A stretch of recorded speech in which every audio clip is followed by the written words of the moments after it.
जंगल में प्यारी चिड़िया ने मुर्रों का दुकान लगाने का सोचा, जिसके लिए प्यारी चिड़िया ने घर पर ही तैयारी शुरू कर दी थी। प्यारी चिड़िया के पति के जाने के बाद प्यारी चिड़िया को आर्थिक स्थिति का सामना करना पड़ रहा था। प्यारी चिड़िया के लिए अपने बेटे पिंटू को अकेले संभाल पाना बहुत मुश्किल हो रहा था। प्यारी चिड़िया के पास खेत तो था, खेत में अच्छे चावल भी उगते थे, पर जंगल के पक्षी चावल खा खा कर ऊब गए थे। इसलिए चिड़िया ने सोचा कि क्यों न वह मुर्रा बनाए, जिसे उसने गांव में देखा था। गांव के लोग तो मुर्रा बड़े चाव से खाते थे। चिड़िया को लगा कि यह स्वाद जंगल के पक्षियों को भी बहुत पसंद आएगा। चिड़िया ने इसकी तैयारी घर पर शुरू कर दी थी। चावलों को सुखाना, उसका ध्यान रखना और फिर चावलों को भूंजकर उससे मुर्रा निकालना। कुछ हफ्तों की मेहनत के बाद चिड़िया ने काफी मुर्रे इकट्ठे कर लिए थे। चिड़िया ने उसे अपनी एक टोकरी में रखा और बाजार में बेचने के लिए चली गई। जंगल के ज्यादातर पक्षियों को तो मुर्रे के बारे में मालूम था, पर कुछ पक्षियों को मालूम नहीं था, जो भी मुर्रे को देखते खुश हो जाते और उसे खाकर देखते। पसंद आने पर 1-2 किलो खरीद लेते। ये क्या चिड़िया, ये तुमने किससे बनाया है? स्वाद तो इसका बहुत अच्छा है, कुछ अच्छा सा ही लग रहा है। ये किस चीज का बनाया है तुमने? कबूतर भैया, ये तो मैंने अपने खेतों के चावल से बनाए हैं। मैंने ये मुर्रा बनाना गांव के लोगों से सीखा था। अच्छा, तभी मैं सोचूं। वैसे इससे तुम्हारी अच्छी कमाई होने वाली है, क्योंकि इसका स्वाद बहुत अच्छा है। मुझे भी 1-2 किलो मुर्रा तौल कर दे दो। कबूतर के कहने पर प्यारी चिड़िया कबूतर के लिए मुर्रा तौलती है और कबूतर को दे देती है। सिर्फ कबूतर ही नहीं, वहाँ पर और भी बहुत सारे पक्षी आते हैं, जो चिड़िया के बनाए मुर्रों की तारीफ करते हैं और 1-2 किलो मुर्रा तो वो संग लेकर जरूर जाते हैं।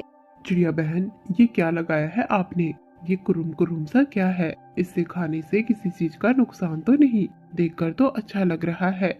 अगर तुम कहो तो 1-2 खाकर देख लूं। कब्बू भैया, जरूर 1-2 दाना खाकर दे सकते हो। अगर पसंद आए तो ही खरीदना, अगर ना पसंद आए तो कोई बात नहीं। चिड़िया के कहने पर कब्बू उन मुर्रा के दाने को खाकर देखता है। दाने का स्वाद बहुत अच्छा था, इस वजह से गब्बू भी मुर्रा चिड़िया से खरीद लेता है।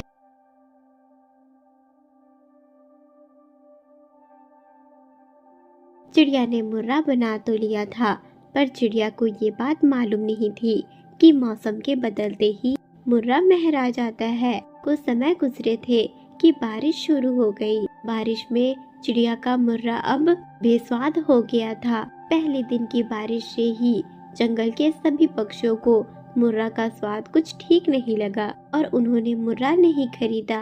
बारिश में ही चिड़िया ने मुर्रों को लेकर घर पर आई। मुर्रों में जरा भी स्वाद नहीं था।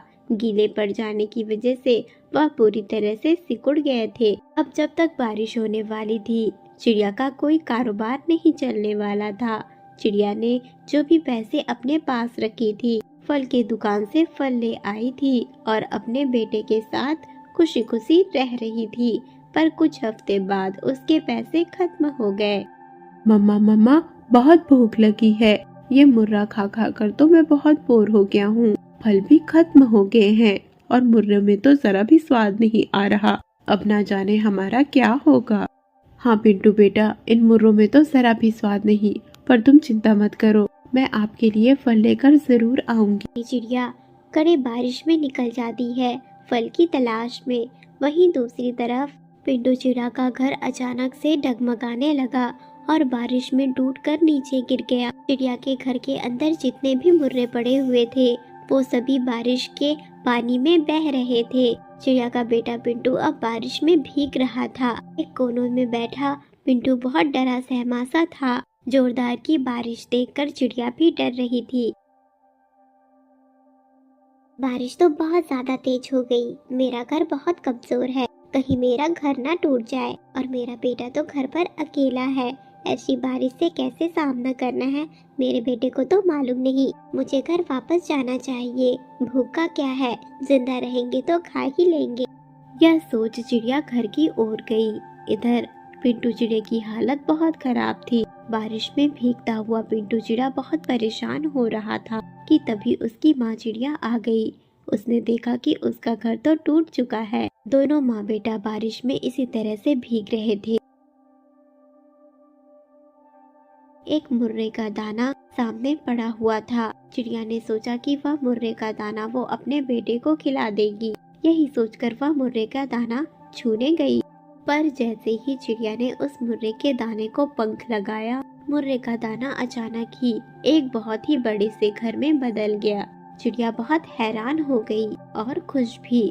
चिड़िया और उसका बेटा पिंटू दोनों ही उस मुर्रे के घर के अंदर गए। उस मुर्रे के घर के अंदर बहुत सारे मुर्रे के बने लड्डू रखे हुए थे और मीठे मीठे फल भी।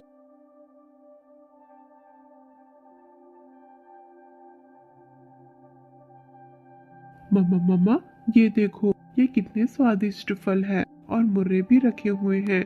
मुर्रे के गुड़ वाले लड्डू हैं ये। इनका स्वाद तो बहुत गजब का होगा। लगता है भगवान को हम पर दया आ गई और भगवान ने ही हमारी मदद की है। अब हमारी जिंदगी बहुत बेहतर हो जाएगी। पिंटू बेटा, ये सब तो ठीक है, पर ये बारिश खत्म नहीं हुई। बारिश किसी भी वक्त हो सकती है और बारिश में ये मुर्रे का घर पूरी तरह से खत्म हो जाएगा, क्योंकि बारिश मुर्रे बर्दाश्त नहीं कर सकते। हमें इस घर में नहीं रहना है, हमें अपना खुद का घर बनाना ही होगा। नहीं तो अगर अचानक भी बारिश हुई तो यह सब तो बारिश के पानी में बह जाएगा। चिड़िया की बातों से पिंटू उदास हो गया कि तभी बादल में गरजन हुई और बारिश शुरू हो गई। चिड़िया और उसका बेटा जल्दी से घर के बाहर आए, पर दोनों के दोनों हैरान हुए, क्योंकि उस मुर्रे के घर को कुछ भी नहीं हो रहा था। वह तो बिल्कुल सही सलामत जैसा का तैसा खड़ा हुआ था। प्यारी चिड़िया और पिंटू चिड़ा दोनों ही बहुत हैरान हुए। उनका घर बिल्कुल सही सलामत था और दोनों ही बहुत खुश हुए। दोनों ही घर के अंदर चले गए। अब बारिश भी हो रही थी, पर उनके घर को कुछ नहीं हो रहा था। दोनों समझ गए थे कि ये उनका जादुई घर है।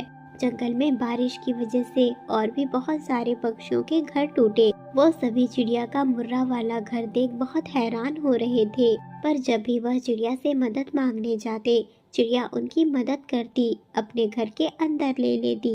चिड़िया बहन, ये तुम्हारा मुर्रा का घर जो बारिश में पूरी तरह से महरा कर खराब हो जाता है, ये तो जादुई घर से कम नहीं। अगर तुम्हें बुरा ना लगे तो हम बारिश खत्म होते तक तुम्हारे घर में रहना चाहते हैं। हमारा घर तो पूरी तरह से टूट गया है, रहने लायक नहीं बचा।